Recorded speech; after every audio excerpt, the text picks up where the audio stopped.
Husband ওরকম ম্যাডামের phone number বারবার আমার কাছে চাইতেছে।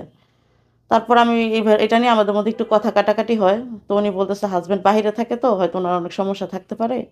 এর জন্য উনার সাথে আমি একটু কথা বলতে চাইছি। এটা নিয়ে আমাদের মধ্যে অনেক ঝামেলা হয়। তো এইভাবে আমি বিয়ের পর থেকে হাসব্যান্ড ওয়াইফের সম্পর্ক মোটামুটি ভালোই ছিল, কেয়ারিংও ছিল সে। কিন্তু তারপরেও কি আর একটা হ্যাবিট ছিল যেটা রেগুলার। হুম। মানে একটার পর একটা রিলেশন, তার ফোনে কথা বলা, চ্যাটিং করা, দেখা করতে যাওয়া এগুলো প্রায় আমার সামনে আসতো। তো সামনে আসার পর কোনোভাবে যখন আমি সেটা জানতাম, জানার পর আমাদের মধ্যে এত ঝগড়া হইতো মানে সে আমাকে মারতো। আমি জানার পরে সে আমাকে টর্চার করতো, মারতো, খুব মারতো। আর ওই মেয়েদের সাথে যখন আমি ফোন নাম্বার কালেক্ট করতাম, কথা বলতাম, তখন মেয়েরা আবার খুব ভালোভাবে বলতো যে উনি যে ম্যারিড বা ওনার এত সমস্যা উনি আমাদের বলে নাই। না বলে আমরা রিলেশন কন্টিনিউ করি।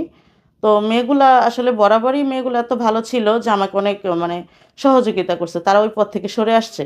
হুম। কিন্তু আমার হাসব্যান্ড সরে আসতে চাইতো না, এর জন্য আমাকে মারতো। কিন্তু মেয়েগুলাই একটা সময় জানার পরে সরে আসতো। কতগুলো মানুষের সাথে আপনি আমি করছেন? যদি আমার ৭ বছরের বিবাহিত জীবনে আমি কম হলেও ১০ জন মেয়ের সাথে কনভারসেশন আছে আমার।